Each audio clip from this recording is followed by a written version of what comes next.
Bienvenue à tous et à toutes à cet entretien spécial Assemblée annuelle de la Banque mondiale et du Fonds monétaire international qui se tiennent à Marrakech du 9 au 15 octobre. Nous profitons de la présence du GOTA international de la finance, mais aussi des figures phares de la finance nationale pour les inviter dans le studio que nous avons aménagé pour l'occasion, pour leur poser des questions sur le marché financier, sur les opportunités d'investissement, mais pas que. Aujourd'hui, j'ai le plaisir de recevoir le directeur général de la Bourse des valeurs de Casablanca, Tariq Snehaji. Merci de répondre à nos questions. Merci pour l'invitation.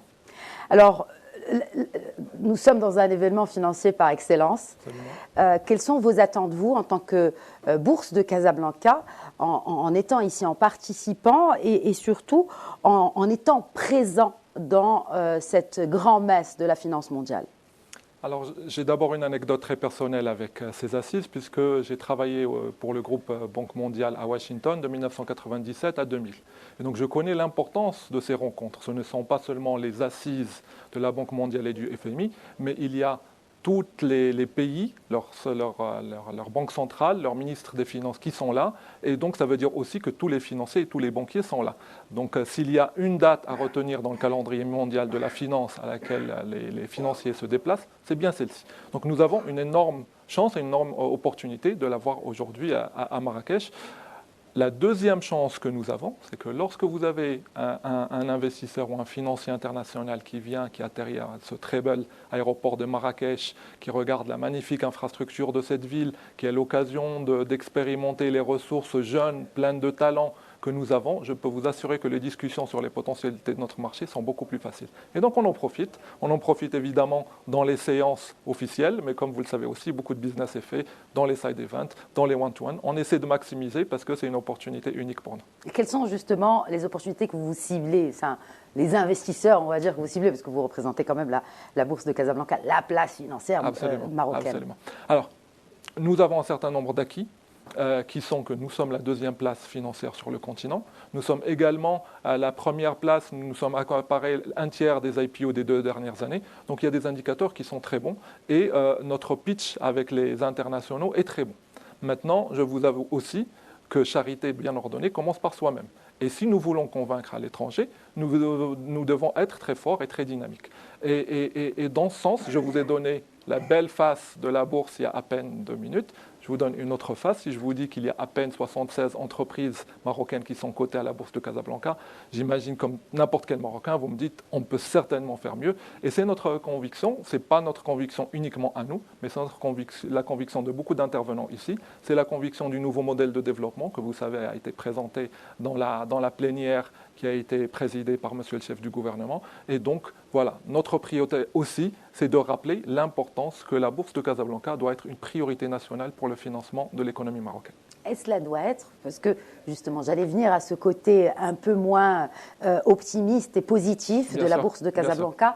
Elle est dans cette atonie depuis quelques années maintenant. Vous êtes à la tête de la Bourse de Casablanca depuis 3 ans avec une nouvelle stratégie. Est-ce qu'elle commence à porter ses fruits, Tariq Snehaji? Est-ce qu'aujourd'hui, la Bourse de Casablanca, est-ce qu'elle se porte bien, cette Bourse de Casablanca? Très bien. Donc, pas mal de questions. Donc, si vous me permettez, je vais répondre chaque chose à part. Premièrement, le premier message que je commencerai, c'est que le secteur financier, il y a un ancien président de la Fed américaine qui n'appelait pas le secteur financier, il l'appelait l'accélérateur financier, pour que les financiers réalisent que tout ça, toutes ces réunions, elles ont un but. Et ce but, c'est contribuer à l'économie réelle, c'est contribuer à nos initiatives, à nos projets, à nos jeunes. Et donc, la première des choses, c'est laissez-moi parler de l'environnement économique marocain. Alors, il y a beaucoup de très belles choses qui ont été faites et qui ont été rappelées, la stabilité macroéconomique, un secteur bancaire dynamique, une bourse de Casablanca qui finalement se porte bien au niveau continental. Mais le challenge qui a été relevé par le nouveau modèle de développement, par un rapport de la Banque mondiale sur le Maroc en 2015, c'est qu'il n'y a pas suffisamment d'initiatives privées. On n'a pas suffisamment d'entrepreneurs, on n'a pas suffisamment de sociétés privées qui sont en création, qui sont en croissance. Et donc, on doit être interpellé et on doit savoir pourquoi et essayer d'apporter les réponses à cela. Donc, par rapport à votre question, est-ce que la Bourse de Casablanca se porte bien? Dans certaines choses, oui. Comme j'aime bien dire, j'ai des bons problèmes. J'ai beaucoup trop d'investisseurs. J'ai beaucoup trop de capital qui cherche des entreprises. À chaque fois qu'il y a une IPO qui se présente. C'est le monde à l'envers un peu là. Absolument. Lorsque je rencontre mes collègues africains, ils se plaignent tous parce qu'ils n'ont pas assez d'investisseurs. Moi, j'ai le problème inverse, c'est que je n'ai pas suffisamment d'entreprises qui viennent vers notre marché se financer. Or, notre marché a beaucoup de bénéfices et c'est pour ça que le nouveau modèle de développement l'a vraiment érigé comme une colonne vertébrale du financement de ce nouveau modèle. Le premier bénéfice, c'est que, comme je l'ai dit, il y a beaucoup de capital et ce capital, vous le levez sans aucune garantie personnelle, sans aucune contrainte. La deuxième raison, c'est que en vous introduisant en bourse, c'est la pérennité. Nous savons par exemple que beaucoup d'entreprises marocaines familiales difficilement vont survivre à la deuxième génération et la majorité ne survivra pas à la troisième génération. Lorsque vous introduisez en bourse, c'est tout de suite la pérennité.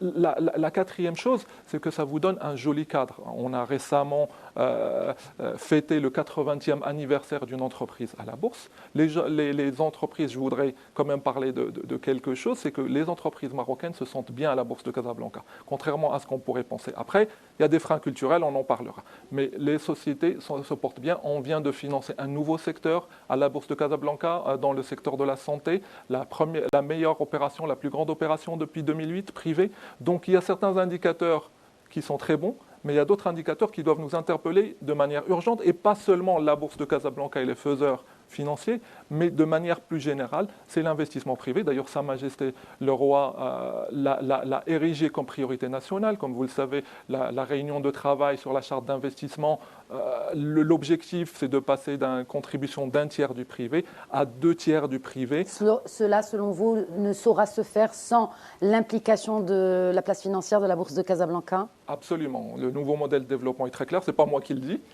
Mais au-delà de ça, je voudrais peut-être parler d'un événement récent. L'attribution de la Coupe du Monde au Maroc, tout de suite la bourse de Casablanca a répondu plus 5%. Et expliquer pourquoi la bourse est importante. La bourse est le seul moyen de financement qui accélère votre croissance et vous donne votre valeur future. Donc c'est un merveilleux outil de financement lorsque vous êtes en croissance, lorsque vous avez des bons messages. Et je voudrais quand même encadrer toute cette partie financière dans un contexte plus national. Je pense comme tous les Marocains, la succession d'événements, on a eu un événement très tragique, mais nous en sommes ressortis, alhamdoulilah, plus forts grâce à notre solidarité. Nous avons eu la Coupe du Monde, nous avons aujourd'hui les assises du FMI. Tout le monde à qui je parle est très optimiste, donc ça me permet, grâce à vous, de lancer un appel et de dire: aujourd'hui, nous avons besoin d'une urgence. 2030, c'est pas très loin. 2035, l'échéance du nouveau modèle de développement non plus. Travaillons ensemble et surtout mettons de l'urgence. Beaucoup de personnes avec lesquelles vous allez parler dans le marché des capitaux vous parleront de la réforme de 1993 pour la bourse de Casablanca. Cette réforme nous a aidés pendant 30 ans. Eh bien, c'est le moment pour une nouvelle réforme, pas juste au niveau de la bourse, c'est de la réforme de 1993, elle a été aussi pour les... Donc voilà, je pense, plutôt que de regarder le verre à moitié vide, je sais que dans le business, il y a le technique, mais il y a beaucoup la confiance dans l'environnement. Donc voilà, je suis très optimiste. Alors, donc, on parle ici d'un nouveau cadre juridique, c'est ce que vous dites, Tareq Snaji? Non, pas vraiment. Et justement, ça me permet de parler des freins. Alors, aujourd'hui, au niveau des outils, nous avons tout de même une régulation qui est business-friendly et qui trouve un bon équilibre entre le besoin de protéger les investisseurs et les besoins des entreprises. Par contre, nous avons un frein culturel, c'est que l'entreprise privée n'est pas dans une logique de croissance. Vous m'excuserez le terme, mais souvent l'entrepreneur marocain, il est dans l'Ahmak-Liloum Daoum. C'est-à-dire ce que j'ai, je préserve. Voilà. Exactement. Alors que l'environnement économique ne marche pas comme ça. Ce n'est pas un long fleuve tranquille. Ce n'est pas parce que nous faisons un énorme travail pour avoir une stabilité macroéconomique que ça doit nous inciter à la paresse. Bien au contraire. On doit être agressif pour pouvoir offrir un avenir meilleur à nos jeunes. Et je parle des chefs d'entreprise, ce n'est pas leur faute. Ils sont dans un environnement qui est un peu cocooning. Nous devons trouver les bons relais. Nous trouvons que le Fonds Mohamed VI pour l'investissement est une excellente initiative qui va beaucoup aider ce nouveau mindset, mais nous devons être dans le mindset de quelqu'un qui veut croître. Pour vous dire que les outils existent, j'ai rencontré un chef d'entreprise il n'y a pas très longtemps qui m'a dit, qui est coté à la bourse, et qui m'a dit, moi, quand j'ai commencé cette entreprise, j'avais une idée très claire, mais je n'avais pas l'argent. Donc, je suis allé voir quelques investisseurs institutionnels. Je leur ai dit, si vous me donnez du capital, eh bien, dans 5 ans ou dans 10 ans, je vais m'introduire à la bourse de Casablanca et vous allez vous faire beaucoup d'argent. Je ne vais pas citer cette entreprise, mais cette entreprise, après, est revenue les voir en disant, je veux faire une acquisition à l'étranger d'une entreprise, est-ce que vous êtes prêts encore à me suivre? Et c'est ça ce que je parle de la confiance. Nous avons de l'optimisme, nous avons de la confiance dans l'avenir. Il faut aussi que ça se transforme dans une confiance entre le secteur financier qui accélère et entre les initiatives privées grâce au parrainage de l'État qui vont de l'avant. Et donc, pour vous donner une réponse très courte, je pense qu'on espère avoir une initiative de l'État qui fasse que ça devienne une priorité nationale et que nous tous, on s'inclut là-dedans. Donc, initiative de l'État, et aussi, vous avez souvent parlé, le terme est souvent revenu dans vos interventions, Tariq Snaji, la confiance. Oui. Est-ce que, des deux côtés, du côté investisseur, à savoir, ou entreprise qui prend son courage à deux mains et s'introduit en bourse, et de l'autre côté aussi, la confiance du boursicoteur, comme absolument, si... Parce absolument. que là, aujourd'hui, le profiling des investisseurs en bourse, ce sont toujours les institutionnels qui mènent la danse, si je peux me permettre l'expression. Comment redonner confiance? Et cela, on a vu quelques stratégies passer pour justement encourager la PME marocaine, pour dire que finalement, il n'y a pas quelque chose d'extraordinaire dans la gestion quotidienne de votre entreprise. Mais qu'est-ce qui manque vraiment pour vraiment donner confiance aux investisseurs, soient-ils chefs d'entreprise ou investisseurs en bourse marocains, et les Marocains qui nous regardent? Je commence par l'investisseur parce que c'est un peu plus simple. Oui. Aujourd'hui, on a une typologie. 80% des investisseurs en bourse sont des institutionnels qui, je le rappelle, sont avant tout vos retraites à nous tous. Donc nous tous, on a investi dans la bourse de Casablanca. 10%, c'est l'investisseur privé marocain et 10%, c'est l'investisseur étranger. Alors beaucoup de fois, on me dit, il faudrait faire plus pour dynamiser. Et moi aussi, j'aimerais bien qu'on soit comme les US, à la machine à café, tout le monde parle de la bourse et des actions. La réalité, c'est que je n'ai pas assez de papier pour tout le monde. Les investisseurs étrangers, la dernière fois, je suis allé à Londres, ils m'ont dit, ne reviens plus nous voir pour nous dire investir dans le Maroc. On est convaincus, on adore le Maroc, mais donne-nous quelque chose en quoi investir. On n'a pas assez de papier. Chaque fois qu'il y a du papier dans votre marché, il y a un investisseur institutionnel qui l'achète. Donc, comme j'ai dit, ça c'est un bon problème. Et je pense que la solution va se décompter assez rapidement. Je vous donne un exemple. On m'a dit l'investisseur privé marocain ne revient plus en bourse. Nous avons eu une introduction en bourse il n'y a pas très longtemps d'une entreprise qui était plutôt connue du public. Nous avons eu 12 000 souscripteurs. Nous avons dû arrêter tôt parce qu'on était en train de dépasser les seuils. Donc je pense que du côté investisseur, faites-moi confiance, il n'y aura pas de problème. Et vous pourrez me ramener le jour où il y aura un problème. Par contre, au niveau de l'entreprise, oui, il y a un réel sujet. Alors, je voudrais dépasser les mythes et les fantasmes, et vous avez raison. Il y a beaucoup de discussions dans chaque coin de rue. Ouais, la bourse, ils sont trop durs, les entreprises msaken, etc. Donc, j'ai parlé avec plusieurs experts qui m'ont dit à peu près la même chose. J'ai perdu la tête. Certains me disaient toutes les entreprises marocaines devraient être introduites en bourse parce qu'elles ont besoin de structures. Et d'autres m'ont dit, ça ne sert à rien que tu perdes ton temps, les entreprises marocaines n'aiment pas la transparence, n'y va pas. C'est cela, c'est surtout cela qui revient. Absolument. Parce qu'on passe de confiance, il n'y a pas de confiance sans transparence. Absolument, absolument. Donc ce que j'ai fait, après, je dois dire que ça m'a pris 6 mois pour tomber sur une solution très simple, c'est que j'ai 76 entreprises qui sont cotées. Donc j'ai pris rendez-vous, je suis allé voir 40 d'entre elles. J'ai tapé à la porte et on m'a dit, oui, il y a Clébès, il y a un problème à la bourse. Oh non, au contraire, je voudrais juste que vous me dites honnêtement, est-ce qu'il y a un problème avec la bourse? Et souvent, je vais vous faire rire, mais le directeur général me dit, franchement, je ne sais pas, je vais appeler mon directeur financier, c'est lui qui s'occupe. Donc déjà, chez moi, c'était positif. S'il n'entend jamais parler, c'est que... Et le directeur financier, qu'est-ce qu'il dit? Il dit, on fait un exercice avec les auditeurs avant qu'on ait été coté. Après qu'on ait été coté, on rajoute 2-3 choses. Mais si on est vraiment dans la volonté de bien faire, ça se passe bien. Après, vous avez raison. Donc, c'est quoi le problème? Eh bien, il y a 2 problèmes. La première chose, c'est que dans un marché marocain, on est quand même un marché où il y a des leaders d'opinion. il fut un temps où on avait beaucoup d'introductions d'entreprises. Et quand vous regardez, en fait, c'est souvent des groupements familiales. Alors le père commence, et puis après c'est le cousin, et puis après c'est le neveu, après c'est le meilleur ami. Donc premièrement, nous sommes convaincus que s'il commence à y avoir, si on force un petit peu quelques introductions pour montrer que ce n'est pas si grave que ça, bien les autres vont... La CGEM est impliquée dans ce processus? Alors c'est très bien que vous me posiez cette question, parce que ce que nous avons fait à la Bourse de Casablanca, vous avez parlé de notre nouvelle stratégie. Et effectivement, notre nouvelle stratégie, c'est de nous rappeler que la Bourse, avant tout, doit être élitiste et accessible et utile. Et surtout pas élitiste. Elle avait un côté élitiste. Donc on s'est dit, nous, financiers, comme vous l'avez remarqué dans ces assises, on adore passer du temps ensemble. On aime bien le côté intellectuel. Tu sais, je viens de faire cet nouvel instrument. Tu as vu la nouvelle étude statistique. Et quelquefois, nous, acteurs, on fait cette erreur. Et donc, on a essayé de changer ce paradigme. Et donc, on est rentré dans un partenariat avec la CGEM.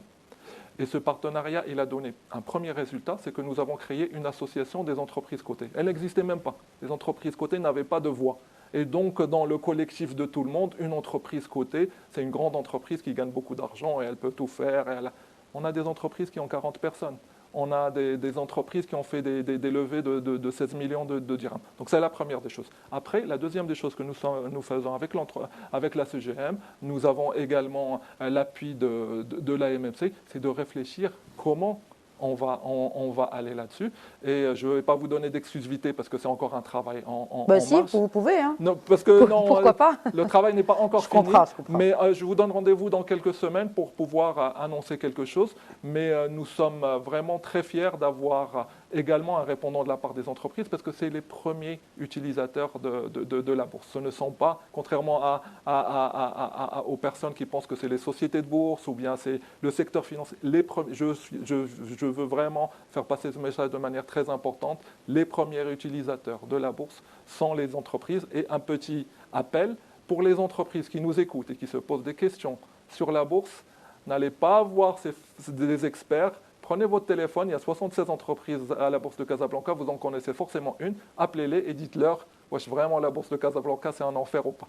Le fait qu'elles rentrent toutes, vous savez, la bourse c'est un outil de financement comme un autre. Une entreprise qui lève de l'argent aujourd'hui. Qu'est-ce que vous appelez qu'une entreprise qui lève de l'argent et qui peut peut-être envisager une introduction en bourse? Avec nos spécificités marocaines, elle doit faire combien de chiffres d'affaires? Vous avez parlé d'entreprises qui emploient 40 personnes, mais on parle d'une fourchette d'investissement propre de combien?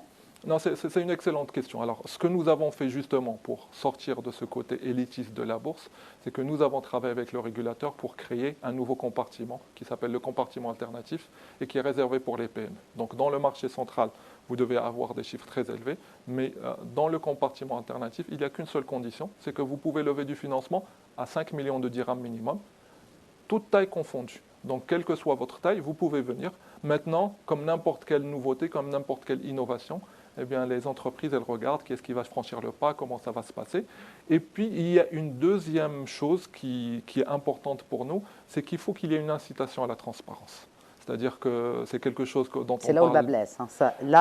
Là, vous mettez le doigt, je crois, sur le premier frein, en tout cas dans les yeux des chefs d'entreprise, peut-être. Mais vous parlez de confiance, instaurer la confiance, c'est évidemment un environnement de confiance, mais aussi de la sincérité. Il faut qu'il y ait de la sincérité. Si je viens vous promettre quelque chose et que vous sentez que ce n'est pas sincère, c'est pas... Donc il faut qu'il y ait des choses très pratiques par rapport à cela. Mais comme je l'ai dit, je suis très optimiste. Je garde une vision quand même long terme de ce qui se passe dans le marché marocain.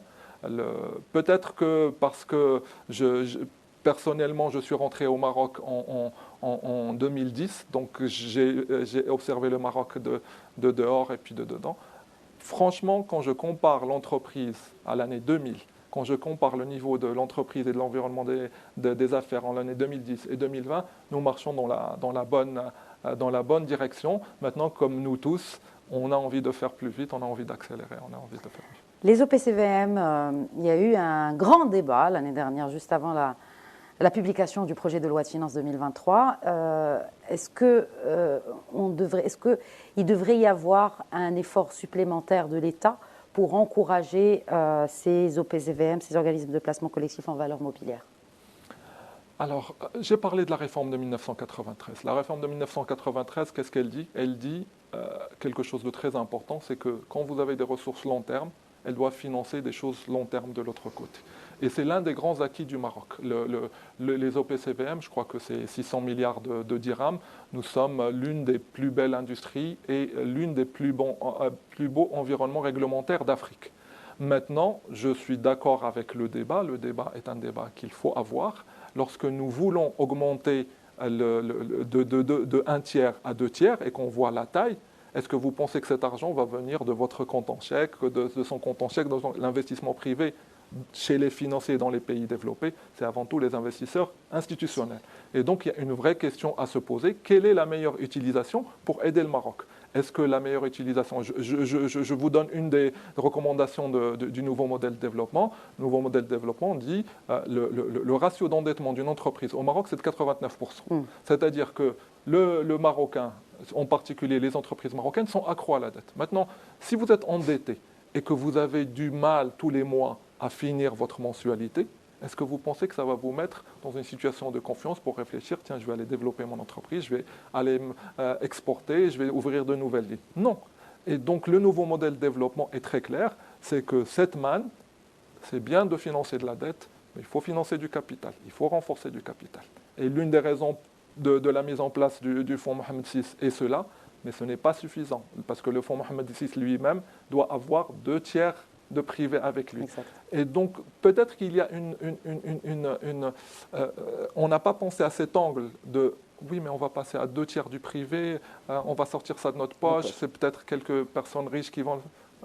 Dans les pays développés, ce n'est pas les personnes riches. Les personnes riches, vous le savez, elles vont se présenter chez les institutionnels et disent moi, j'ai un très bon projet pour vous, est-ce que vous pouvez me suivre? Un peu comme l'exemple que j'ai donné, ça reste une exception. Si on veut vraiment accélérer, ça doit devenir la norme. Alors, vous avez parlé tout à l'heure d'introduction en bourse d'une entreprise dans la santé. Oui. Aujourd'hui, la priorité, c'est aussi l'énergie. Est-ce que vous êtes approché peut-être par des entreprises du secteur de l'énergie, peut-être pour des futures introductions? Alors rappelons-le, c'est l'un des secteurs les plus budgétivores. Absolument. Et c'est là où vraiment on a besoin de ces capitaux que vous dites en détenir quand même un nombre important. Absolument, absolument.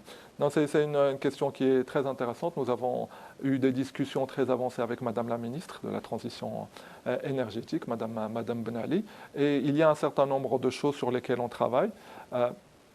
Ça doit commencer par une chose très importante, c'est une vraie instauration d'un modèle PPP. C'est-à-dire que, bon, je ne vous cache pas, la façon dont le Maroc avance vite et a pu financer beaucoup d'infrastructures, c'est en prenant des financements de nos amis de la Banque mondiale, de la Banque européenne d'investissement. Ce sont des prêts en direct. Maintenant, si nous voulons impliquer beaucoup plus le privé, si nous voulons également alléger le fardeau sur le poids de l'État, le modèle PPP est très important. Il concerne évidemment l'énergie, mais il concerne les autres infrastructures, l'eau. Nous parlons beaucoup de stations de dessalement. Nous parlons les ports, nous avons déjà une très bonne expérience avec Magsa. Donc, nous avons TAQA, comme vous le savez, qui est du secteur de l'énergie. Et je ne vais pas juste parler pour la bourse, mais de manière générale, une structuration en PPP. Il y a différents instruments et quelque chose sur lequel nous devons nous engager d'un pas probablement plus ferme. Et puisque vous parlez d'un pas justement vers l'avenir, nous sommes ici à Marrakech à ces assemblées annuelles de la Banque mondiale et du Fonds monétaire international. Tarek Snaji, à quoi ressemblera la bourse de Casablanca de demain pour finir cet entretien? Écoutez, moi je pense que premièrement, comme je l'ai dit, cette bourse de Casablanca sera surtout au service de l'entrepreneur marocain, sera au service de l'entreprise marocaine, sera au service du secteur privé marocain. Nous avons quelques pépites à la bourse de Casablanca aujourd'hui et je dois vous avouer que notre plus grande fierté en interne, c'est avant tout voir, c'est un petit peu comme nos enfants ou grandir. Nous avons eu une entreprise sans la nommer, qui est dans le digital, la monétique, qui a commencé petit avec quelques contrats avec des banques marocaines. Aujourd'hui, elle vend des solutions au Japon, elle vend des solutions On peut le dire, c'est une fierté nationale, HPS. Absolument, HPS. Eh bien, pourquoi on est fier? Parce que c'est une approche holistique. On est fier en tant que Marocain parce qu'on exporte la marque. en termes de taxes, l'État gagne, et puis tous les investisseurs qui ont cru ont multiplié en l'espace de quelques années leur mise par 9. Donc c'est là où je disais, la confiance, en fait, c'est avant tout vous donner une nia dialek, mais après vous avez des preuves pour continuer la confiance. C'est très difficile de parler de nia avec les marchés financiers, mais nous ne sommes pas Oui. dans cette approche de Wall Street ou de... Écoutez, il faut jamais déshumaniser la finance, si je peux me permettre. Oui. Il ne faut jamais déshumaniser la finance. À la fin, ça reste des affaires d'hommes. Et je peux vous avouer le nombre de fois où j'étais dans une salle et il y a un chef d'entreprise qui rentre dans une situation désespérée et qui arrive à retourner son audience, parce qu'à la fin, on se rend compte que c'est avant tout une question d'hommes. Et c'est pour ça que j'ai parlé de l'optimisme aujourd'hui, j'ai parlé de la fierté. Ce sont des vecteurs, ce sont l'essence même de la vie, et donc forcément ce sont l'essence même des marchés financiers. Merci beaucoup. Merci Tariq Senhaji, directeur général de la Bourse des valeurs de Casablanca. Merci pour votre optimisme et surtout d'avoir répondu à notre invitation ici à Marrakech. C'est un espace, c'est une semaine de rencontres, donc ça nous a fait très plaisir de vous rencontrer également. Marhaba, merci beaucoup. Merci, voilà, c'était donc cet entretien spécial assemblée annuelle du FMI et de la Banque mondiale.